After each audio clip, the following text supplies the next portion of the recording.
Hello everyone, welcome to Chat Club. I'm your host Alan Hilchey, and there's only one rule in Chat Club. Everybody talks about Chat Club. Today is going to be episode number 37. I have a special guest here with me today. Her name is Jess. Jess has dealt with a lot of mental health daily challenges. Firstly, Jess, I would like to thank you for breaking your silence on mental health. Also, for being so brave and such an advocate for people that suffer alone with mental health. Being here today talking about one of the hardest subjects because people do not see the injuries as it's in the mind. Also, a recommendation from Bruce Holohan as you did an article with him. So he suggested you come on here. We met before and we had a great pre-conversation to what we wanted to discuss. And I'm so happy you're here with us today. Well, thank you. I didn't talk about it for the longest time, and that didn't really get me anywhere. So I just kind of started going the opposite direction and thought, maybe if I do talk about it, things won't be quite so tricky. And so I started opening up about it and telling my story, and now here we are. Well, Jess, I want to get started by telling my listeners here on Chat Club, because I have a lot of them that have different backgrounds and stuff, different countries. Just tell a little bit about yourself and just share your journey. So I was born and raised in Windsor, Ontario. I moved to New Brunswick the day after my 29th birthday, so I've been out here almost 8 years. I've lived here and there. I've lived in Ottawa. I've lived in Thunder Bay. And every city I've ever lived in, I've seen their side of mental health care via the hospital systems or the community support systems. So I kind of have a interesting take on things.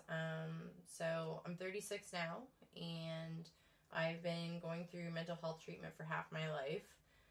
My diagnosis is a little complex because I have multiple diagnoses. So I have bipolar, emotional intensity disorder, which is also classed as borderline personality disorder. I have PTSD, and separate of those, although they can be symptoms, I also have actual diagnosis of depression, anxiety, and OCD. So yeah, that's my background there. I got my first prescriptions when I was 18. And I say prescriptions, not diagnosis, because it was just my family doctor. I went to him and said, hey, I'm having these panic attacks, and he wrote me a script for pills and refills and sent me on my way, and, didn't really give me much of a therapy plan or anything. And at the time, the panic attacks were so bad, they were actually, looking at me for seeing if I was having seizures because the panic attacks were presenting so dramatically. And all they did was just kept upping the anxiety medications, still no talk of therapy. And after a year of that, I was more depressed than ever, and I had moved to Thunder Bay. And there was an incident, and the night before my 20th birthday, I actually overdosed on my anxiety medication. Not intentionally, but it happened in its own way. And so I turned 20 on the 29th, but the 28th is the day I lived.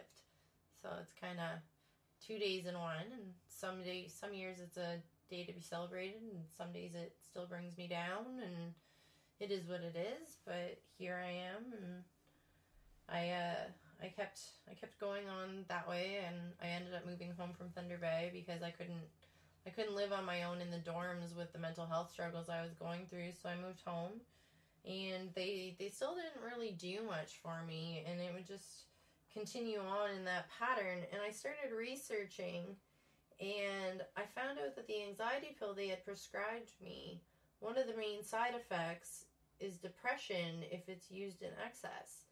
So the pill they gave me should have been like a PRN, take it if you have a panic attack. But they didn't look at my other pre-existing conditions. So they didn't say, hey, this drug could actually make her more depressed, even though it's going to help her anxiety. So the anxiety attacks were stopping, but the depression was getting deeper. And so I swore off the pills completely, which I don't recommend ever quitting cold turkey. That was a dangerous thing to do, but I was terrified because, you know, at 18, when your doctor says this is the pill you're supposed to be taking, who are you to question them? They're the doctor. And at the time, I didn't know that you could question and that you were entitled to question. So I went along with it without really researching it because I was 18 and my family doctor I'd seen my whole life said this is what you need.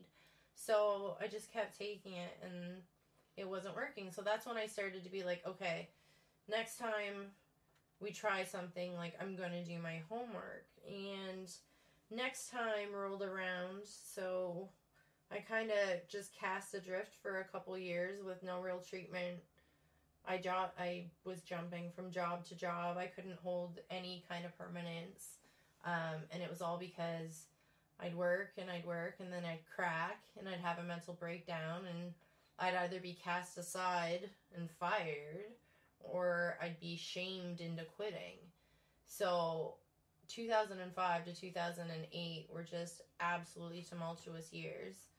I had my first breakdown that saw me get ER treatment in the spring of 2007. And they prescribed me this time an antidepressant for the first time in conjunction with my anti-anxiety meds. And that started to work, but again, there was no real talk of therapy. So by 2008, it was getting worse, but I was still just on the drug combinations, no therapy, no mention of therapy from either my family doctor or, at this point, I now had a psychiatrist. And neither one of them brought up therapy. They'd see me, they'd listen to me in their office, they'd write the pills, but no therapy, which is absurd looking back because you would think they would try that first, but they didn't. And so January 2009, like right in the new year, I found myself having my first breakdown that would lead to hospitalization. And it came about in a roundabout way. I was done. I was tired. And I was home alone in my apartment. It was my first adult apartment by myself, and I was home by myself. And I was staring down a pill bottle. And I was pretty set that was going to be the end. And then I got a phone call, and it said the name of one friend, and I answered it, and I said hello. And it was a different friend on the phone. It was somebody who lived out of town that happened to be in town and borrowed somebody's phone, and he was just like, what's going on? What's happening?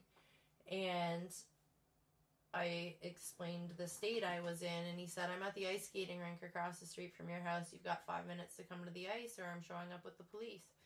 So I grabbed my ice skates, and I went ice skating, all puffy-faced and teary-eyed, but I went ice skating. And the next day, I went to work, and my boss took one look at me, and she said, you either call your mom to take you to the hospital, or I'm taking you in. And from there, I was put into my first outpatient therapy program. So that would have been in January 2009. And that's the first time I ever started experiencing therapy. It was a group environment. It was outpatient. So Monday to Friday, it was like going to school. Monday to Friday from 8:30 to 2:30, you were in the classroom. And you were learning therapy and coping techniques. How to manage like life skills around your mental illness. How to manage your finances with mental illness, how to manage your medication schedules on your own. And I was about a week and a half into that program. It was supposed to be 3 weeks, and my therapists and my doctor made the decision that I needed to be admitted. And so that would be my first admittance, and that would go on for 6 weeks. And then, 23 and you're in the psych ward. And I don't know anybody out of my friends that had found themselves in that situation. So it was just this foreign territory. And I faced a lot of alienation. I mean, there were friends who did come to visit. And there were other friends that were like, really? Like, psych ward? Like, no. just no. So like, I really started to pare down my friends list after that, and it really made me think. And yeah, so I was released, and I went into a 3-week program after that, the outpatient program, and I completed it. And then I went on to do another great program at a local facility. This is in Windsor, Ontario. It was called the Mental Health Connections, and it was like a local resource center for people with mental health who had been discharged from hospital and referred by their doctors. And so it was kind of like a community center for people with mental illness. You could go on outings. They had field trips. They had different like luncheons. They had different clubs. There was like a knitting club and a sewing club. But they offered a program called WRAP, W-R-A-P, which stood for Wellness Recovery Action Plan. And it was basically a 6-week course. You went 1 day a week for 6 weeks. And you basically made yourself a how-to manual with steps. Like, if I'm having a bad day, this is what I have to do. And it's a to-do list. And it could be as simple as get up, brush your teeth, take your meds. But it was a basic to-do list you could follow on days when you could do nothing else. So it taught me how to manage that. And it taught me how to start advocating for myself a little bit better with my doctors and still questioning things. But after that 3-week program and the 6-week program, there wasn't anything offered again. So I went from having 6 weeks of hospital therapy and 3 weeks of outpatient therapy, followed by 6 weeks of recovery therapy, to having nothing again. And it was just like being set adrift. And flash forward to 2010, I was living in Ottawa, and I found myself once again struggling. I was going through a medication change, and I was working at a pasta shop because I used to be a chef, and I was working at this pasta shop at their hot lunch counter bar. And I was going through a medication change. I was feeling really, really, really crummy. And so I went to my bosses openly and I said, listen, like, I have bipolar. I'm on these meds. They're tweaking them. I really don't feel well. I need a couple days off. And they were like, no problem. So I was like, great. They even drove me home. They drove me home that day so that I wouldn't have to take the bus when I wasn't feeling good. And so I was like, okay, this is cool. Like, the bosses are cool. Maybe I finally got a boss that, like, understands this. And then when I returned to work 3 days later, they pulled me into the office and they legit said to me, we don't believe somebody with your condition should be working around knives and fire, so we're letting you go. And I've never, that's got to be the best line I've ever been given while being fired, because, I mean, how do you say that to somebody? Like, if you did that today, your business wouldn't be around very long. But this was 2010, and people still weren't really talking about mental health. So after that, I wound up being hospitalized for 10 days. And less than a month after that, I again moved home to Windsor because, like, I needed to look after my health. I needed to be by my family. And I did good, but by that point, I was written off. By fall of that year, I was on provincial and federal disability. They were telling me I would never be stable enough to maintain a full-time job again. And I wound up in the hospital again in October, but I checked myself out due to safety concerns. There were just some not kosher things happening with other patients that was making me fear for my safety. So I was granted permission to sign out without it being credited against me. So, like, they discharged me without an AMA, which was unheard of, because if you discharged yourself out of that ward, technically your psychiatrist had the right to dismiss you as a patient because you were going against treatment. Mm-hmm. But they saw my case so clearly that they were like, okay, yeah, you can check out. We understand our bad. And it's quite an eye-opener because in Windsor there's no real separation. So for me, somebody who just needs my meds adjusted but am high functioning, I was with like schizophrenics, and not passing judgment or anything. I'm just saying I was with people who presented with more serious delusions, and at one point Like I had permissions to leave the floor. I was granted I could sign out and I could go walk around the hospital. I could go to the cafe. You'd have to check in every so often, but I was granted those permissions. And so to get onto the ward, you'd have to ring the doorbell. They'd unlock the door and let you in. On one of those times when I was returning for my permissions, another patient threw me aside, bolted, and got on the elevator and broke out essentially. But like I got tossed. I didn't hit anything, thank God, but I got tossed aside. So like it makes you question like how somebody is like I was 23, I was young, and I was really small at the time. And you'd think that there would be more segregation between people who needed the extra attention and that, but there wasn't. So like I still had no real treatment because I signed out, and again there was no therapy offered. So they told me I wasn't going to work, and I was now 26 on CPP and ODSP, which is Ontario Disability. I couldn't work. They told me that I wasn't going to be stable enough, and in 2011 I said the hell with it. I said I was going to prove them wrong. So I went back to work, not as a chef, but managing a little gourmet fast food restaurant. And it was while working there that I met my husband, and our story started. And we met through a coworker at a bar after hours, and that's how I wound up to New Brunswick. It took me a couple years to get out here from when we met, but I moved to New Brunswick, and that's when I started to see changes in the mental health care treatment I was receiving.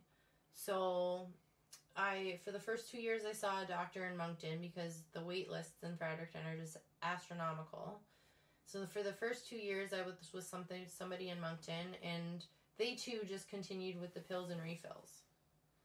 And at this point, my borderline hadn't been identified by anybody. I was labeled as bipolar, manic depressive, anxious, OCD, but nobody had ever brought up borderline personality disorder. I didn't even know what it was. And so 2 years into living out here, I got placed with a doctor in Fredericton.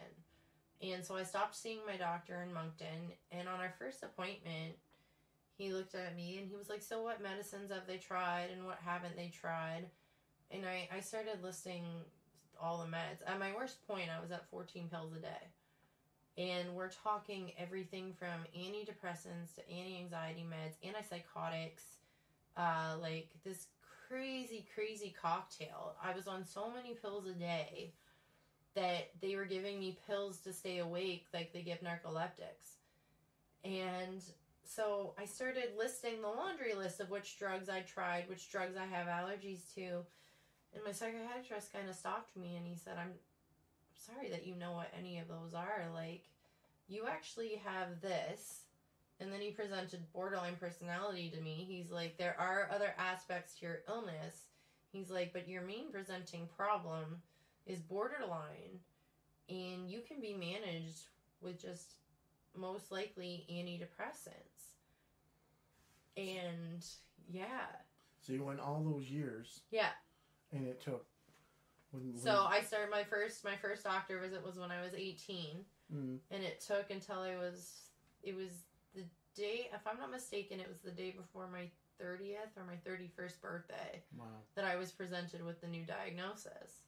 I mean, he actually apologized that I even knew what some of those drugs are because they're so harsh on your system.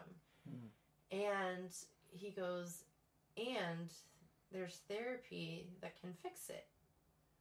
And so that's when I started seeing social workers at the Victoria Mental Health Center. So I had a social worker who was my caseworker, and I would have therapy on a weekly basis. And then they enrolled me in a program called STEPS, which I am forever forgetting. It's an acronym, and I can never ever remember the proper acronym. But it's a specific cognitive behavior therapy program meant to treat borderline personality disorder. What the kicker is when I said I'd never heard of it, he's like, well, your Moncton doctor put it in your notes on the first day he met you. But he never brought it up to me. he mentioned dialectical behavior therapy once. Never again. He just mentioned it in passing. Didn't say, this could really help you. He just said, oh, have you heard of it? And that was it. But my doctor in Fredericton got me into the cognitive behavior therapy program. It was a 20-week program at the time. It's now been amended to 12 weeks. But it was a 20-week program at the time, 3 hours a week for 20 weeks. And I completed the program in 2015. And it had such a drastic effect on me being able to manage my illness that my husband actually said to me, I never didn't love you, but I like you a lot more now. And if that's not a testament to therapy, then I don't know what is. And so I'm actually now re-enrolled in it. I previously did it as a group program. Now I'm doing it one-on-one with my worker as a refresher, because I've had a bit of a backslide. In December, I had the biggest and the worst nervous breakdown of my life. But thanks to having my team of therapists and my brilliant psychiatrist, I was able to avoid hospitalization, which is a good thing because I did a small hospitalization at the deck a couple years ago, and it was interesting. We'll just leave it at that. And so this time, because of my therapists and because of my psych team, I was able to stay home and manage my illness, but it did force an early retirement of sorts from my chef career. So I'm no longer cooking, but it's a good thing. I still, have my food interests, but I've got new opportunities that are coming up, such as the Project Semicolon, which I'm now a chapter leader for. And I'm excited because now I can start speaking for the platform, helping to raise awareness that it gets better. And I know it sounds cliche, but I'm living proof because I'm here and I'm talking to you.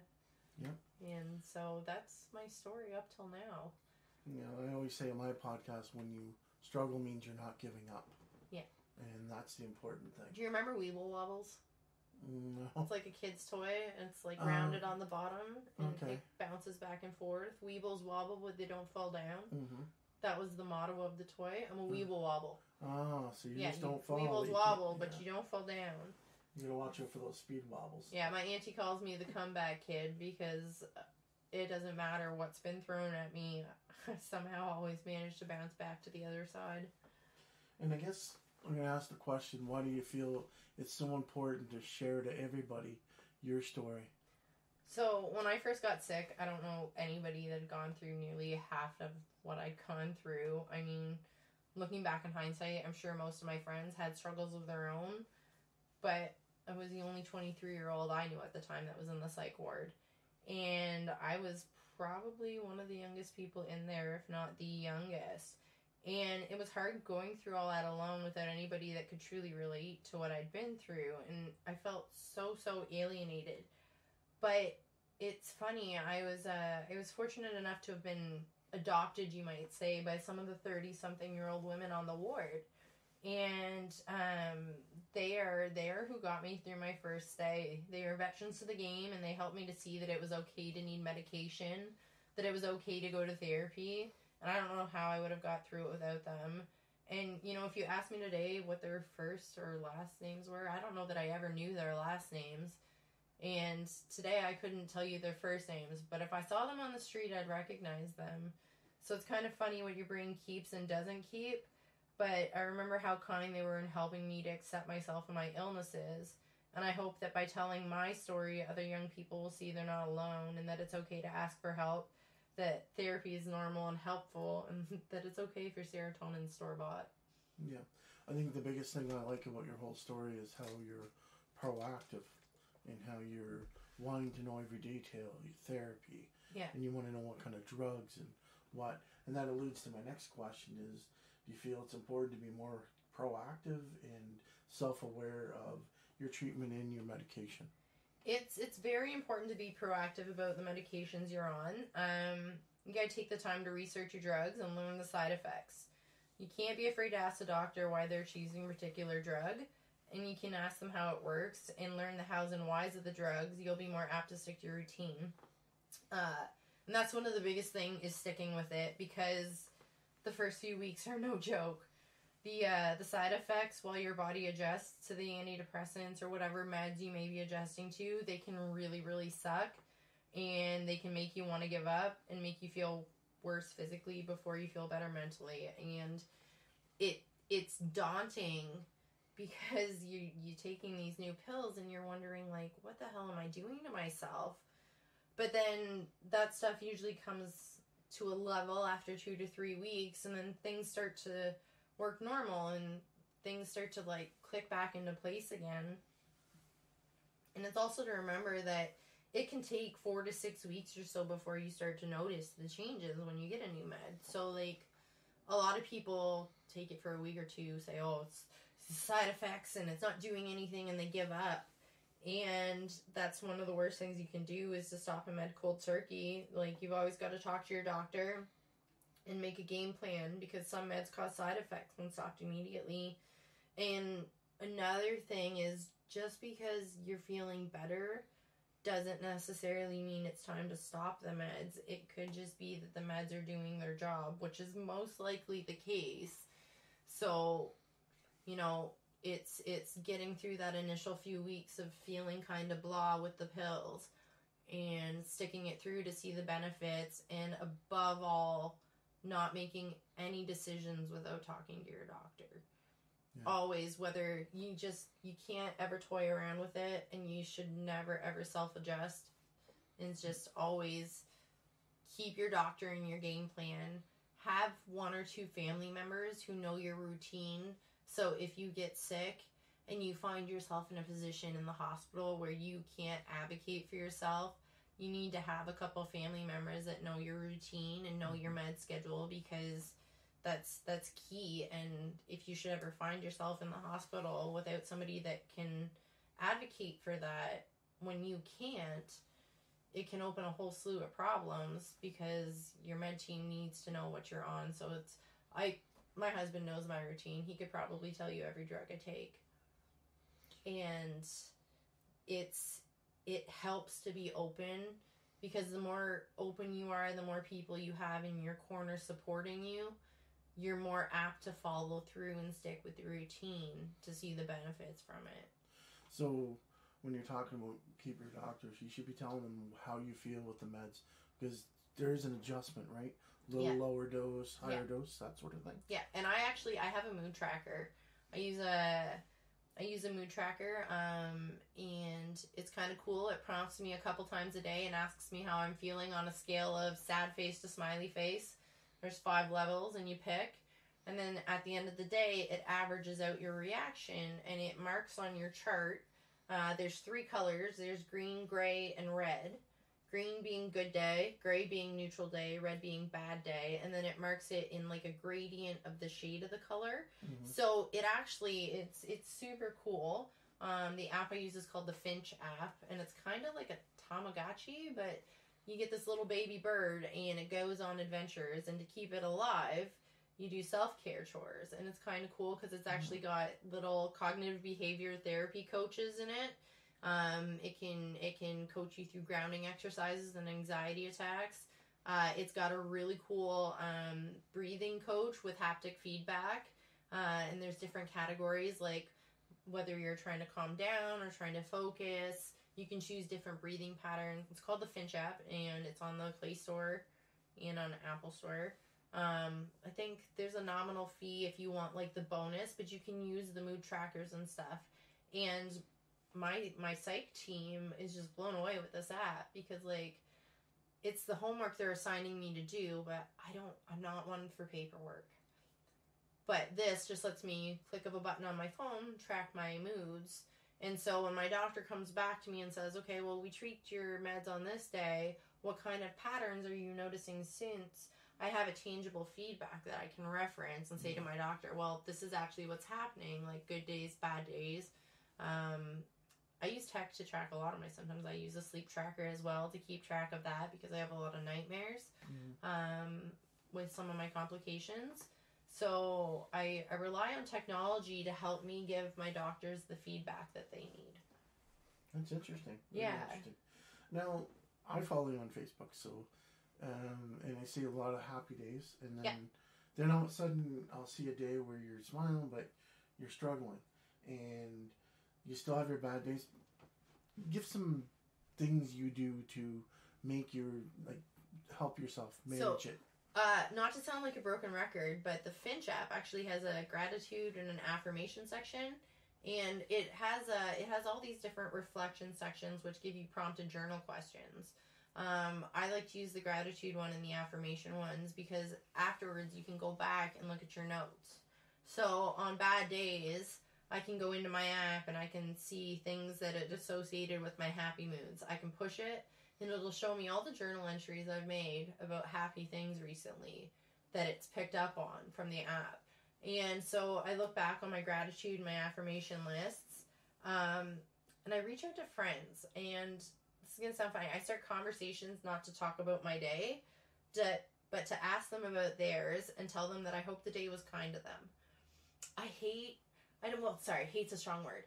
I don't necessarily like telling people to have a good day because when I'm really depressed and somebody tells me to have a good day, I kind of want to tell them to go F themselves. So I twist it and I say, I hope the day is kind to you. Yeah. And so I start a conversation about that to ask them about their day. And starting these conversations reminds me of the good around me and the good people I choose to surround myself with. And I remember it's not so bad. And there's a line in the Jack's Mannequin song Swim, which is, I have swim tattooed on my wrist with a semicolon for the I. And the line in the song is, you haven't come this far to fall off the earth. And that song on my bad days, it's kind of cheesy, but it's my anthem. And I blare it, and it's that line, is you haven't come this far to fall off the earth. That's good. No. What I do is, I sometimes I'll get in the text, and I'll be the same as you, and I'll say hate, and I'm like, I don't like that word. So I reverse it and put dislike. That's my word now that I use instead of that word. Yeah. Because there's so many things surrounded with that word. So I'm going to get into what advice you'd like to give to teenagers, young adults that suffer alone in mental health. Ask for help. I didn't ask for help for the first time till I was 18. But I probably should have asked for help when I started getting, like, bullied and beat up in grade school. And I didn't. So ask for help because it might seem scary or embarrassing, but I promise it's worth it. There's help. There's hope.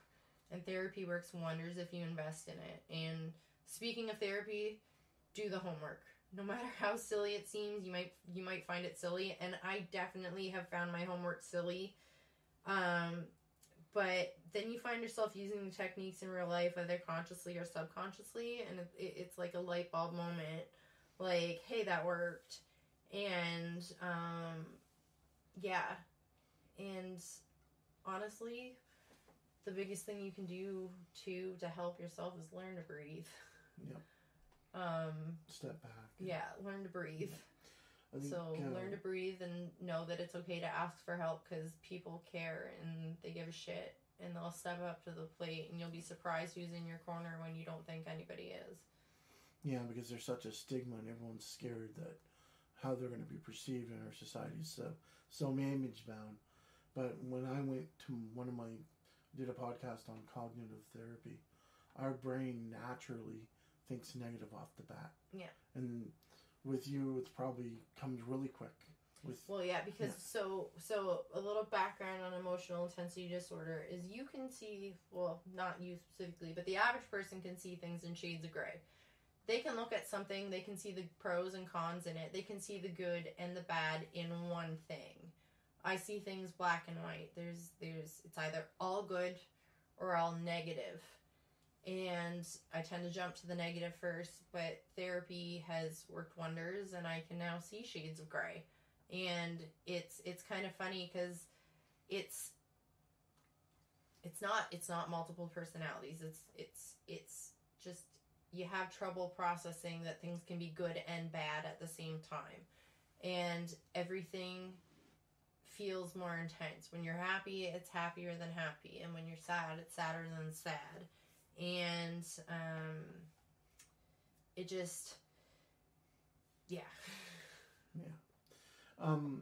Now my last question, you talk about your husband being your pillar. Yeah.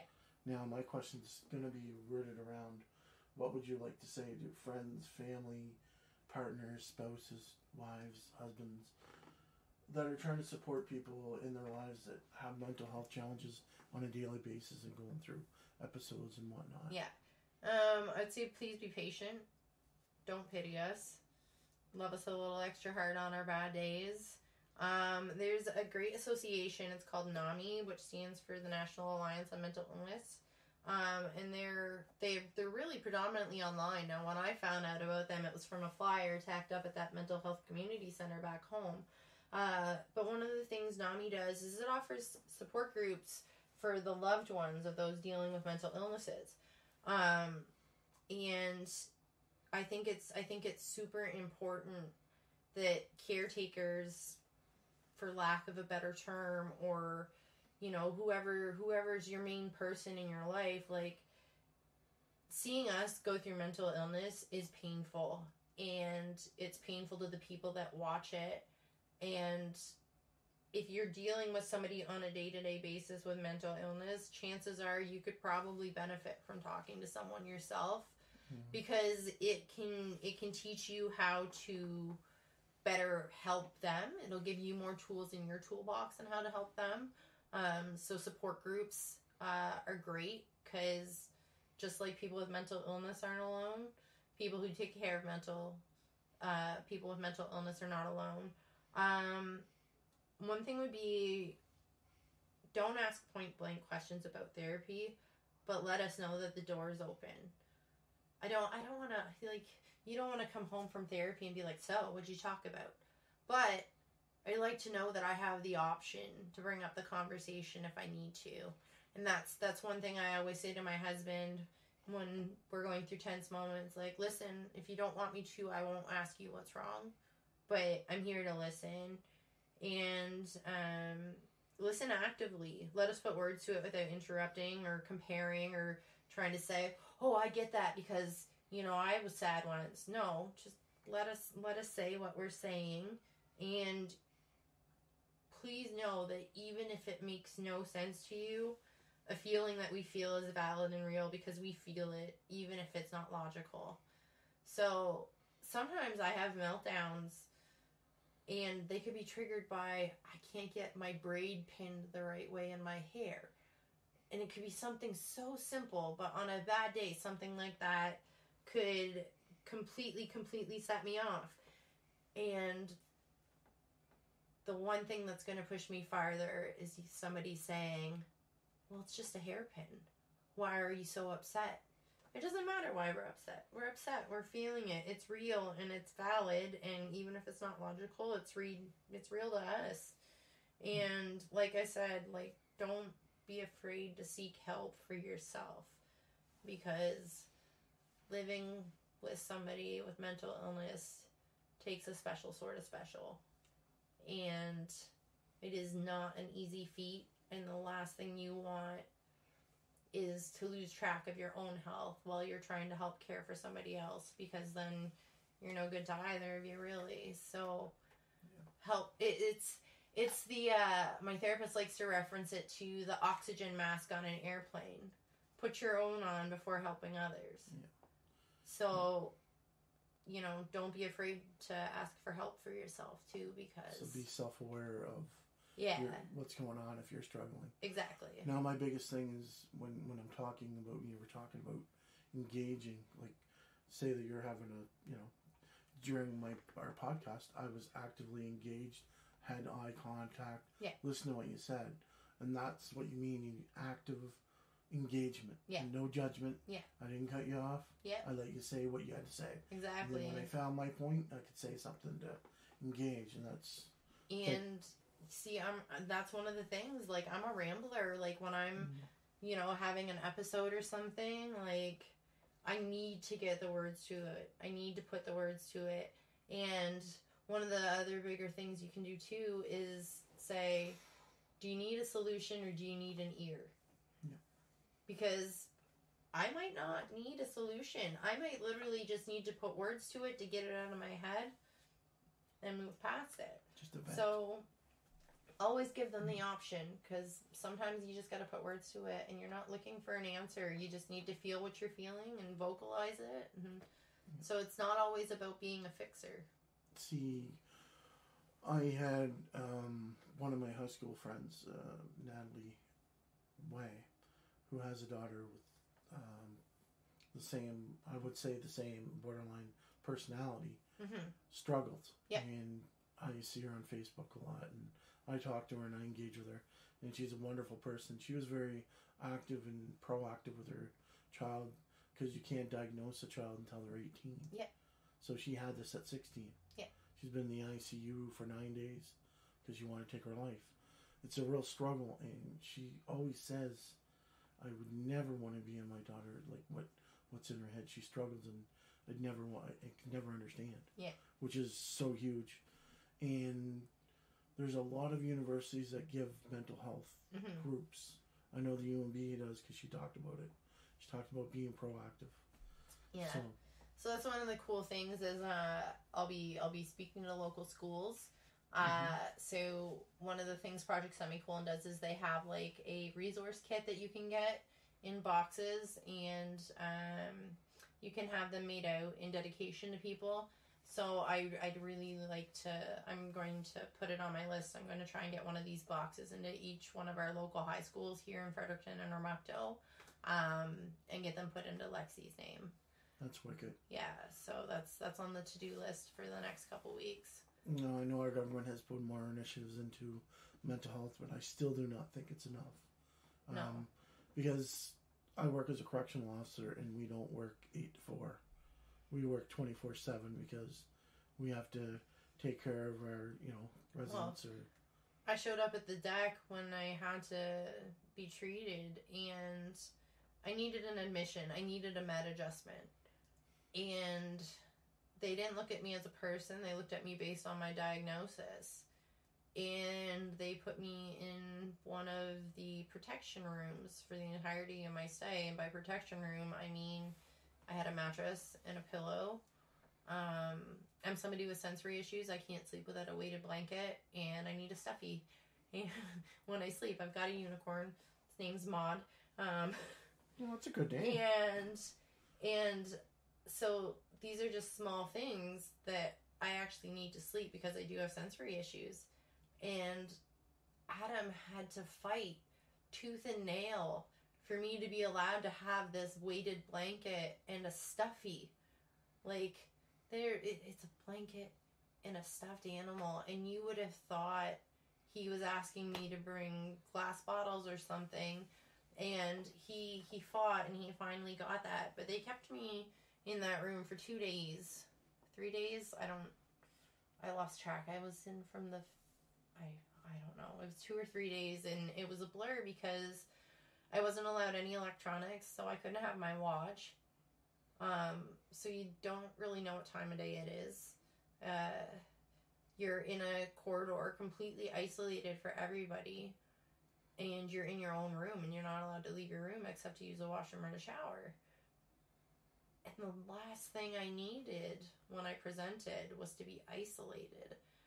Like, I presented with my husband, my caring husband, who was, like, more than willing to do whatever he needed. And they didn't even call my psychiatrist until I was discharged. He didn't even find out I'd been admitted until I was discharged. And, so that's a case of where they were looking at it based on the diagnosis, not the person. I wasn't a threat to anybody. I had no plan, no intentions. I just knew I needed help. And despite having no plans and intentions, they still put me in that isolation room for the entirety of my stay. So when I had my breakdown in November, there was a bit of a dramatic incident, and they had to call the paramedics, and I bumped my head and kind of split it. And the paramedics asked if I wanted to go in for a psych consult to get something stronger than the PRN that I'm prescribed for my anxiety. And I just looked at them and I was like, no way. Like, it's the first time I've ever been so soured. It was the shortest of all my hospital stays that I've ever had. But it was by far the most traumatic one I've ever had. So there's huge gaps in our mental health. Huge gaps. Because your psychiatrist should have been the first call. Yeah. And it would have been rectified probably within that hour or 2 or 3. Because I imagine he would respond quickly, know it was you. Yeah. So there's obviously big gaps that need to be addressed. And yeah. I mean, and like listen to what the patient's family who's bringing them in is telling you. Like, if the patient's family, and I mean, I guess every situation's different, but like, I had my husband right there saying, like, listen, like, she'll be cared for, like, we can take care of her, like, and they were telling me, oh, you're gonna, you'll be in the ward, and there's a therapy dog that comes to visit, and I was like, great, awesome. And then I got upstairs, and it's like somebody missed the memo, and they were like, oh no, this is where you're staying. It's almost like they tricked you. Yeah. To get. I wouldn't have signed in. Yeah. If they had told me I was going to be in isolation, there's no way I would have voluntarily signed in. Because that's a huge trigger. Yeah. Because you're alone, you have no coping mechanisms, you have padded walls, blanket, and you're just sitting there. So somebody with chronic nightmares put them in a room by themselves for 48 hours. Because they don't know your history. Yeah. And your psychiatrist has the history, which would have told them. Yeah. So there's huge gaps. And huge gaps in our mental health. I know our government's investing more money, but I don't think they know the right plan. There's no contingency plan. And that happened through my work, like different things. But anyway, we better tie this up. Yeah. We've been almost 45 minutes, but it's a wonderful pleasure to share your story, hear what you had to say, and I think you're going to help a lot of people out there worldwide. Yeah, I'm super excited. Like I said, I got my first fundraising event coming up, and we're getting this wheels moving. So my next podcast with you, I'm going to talk about Semicolon. Cool. And I want to talk about it because it's worldwide. There's millions of people involved in this. Yeah, if you pull up the website link, right on the top, it tells you. It says right at the top, it's how many people they reach and help. I think I just sent you the link if you called it up. Mm-hmm. But I mean, when you really get into Semicolon, anybody can research it. Yeah, so it's Project Semicolon online. It's projectsemicolon.com, and I'm the chapter leader for New Brunswick. They made a typo on the website, so they got to correct that. But so it gives you stats at the top, and then from the website, there are different help aids. There are different resources you can access to seek help. Project Semicolon in and of itself is not a helpline, but they offer a platform in which you can find help for diagnosis and resources. So it's an anti-suicide platform, but it isn't a helpline.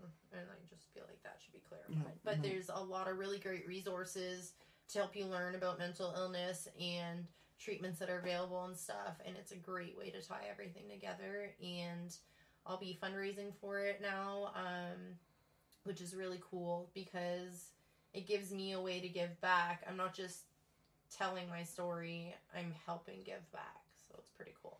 I think it's awesome. I'm looking forward to it. I think I've actually joined in, so kind of logged into that, and I've seen that. Might be something to look out for. Thank you very much for your time. I know your time's valuable. Thank you for having me. I really appreciate you having you here. So this ended the podcast with Jess, the interview. And I just wanted to reflect on the whole story and her endurance and her tenacity and a lot of other admirable traits. Just the never give up attitude, the comeback kid, just everything that she did. And she struggled, but she never gave up. And that's what this whole thing is about. Never giving up. You struggle, but you get back up. And I found her story so unique. And it was my second time listening to her, the story, because we had a meeting before I did the podcast. So we could get a general sense of each other and meet each other. And, I didn't know Jess. And I basically... Bruce Holohan got in touch with me because he did a newspaper article and he knows I do a podcast on mental health, and he basically threw her name out there and Facebook and get in contact. So I contacted Jess, had a great conversation when I went over there. Fantastic. Her husband just dynamite. and great couple, and they complement each other so much. But what I like about Jess is her continued caring of other people, even though she's struggling herself and has her own issues. She's willing to put herself out there. I find that so brave, so admirable, and just fills me full of joy. In listening to her, and that when she was telling her story, it's almost like an audio book where you sit back and listen. And she's so engaging. She's going to do so wonderful going to those schools and talking to the kids, because she has that roundabout personality. Jess, I know I'm embarrassing you, but I just have to get this out. I think you are going to be able to do something and help a lot of people with everything that you do. And everybody follow her on Facebook. Every day she has posts. I'm going to put it in the writing, her full name, and follow her. And follow her on her Facebook, Instagram. She's a wonderful personality, and even though she has her days, she's so good-spirited. So I really enjoyed this. I want to thank you so much for listening to my podcast. Share, like, do whatever you can do to help me. In the near future, I'm looking at doing a Patreon system where I'm looking at you donate and I give you a certain merchandise, whether it's a t-shirt, hat, or a tote bag, rubber armband. But I also get noticed on my podcast. I mention your name. So it's just supporting me. I do this out of my own money, and I'm just looking at maybe expanding and doing different stuff, and looking at donating proceeds when I cover my costs to maybe Semicolon Project or other health initiatives that's in my community. I'm looking at giving back to the community. That's what this is all about. I'm Alan Hilchey. Thank you so much for listening, and I'll talk to you really, really soon.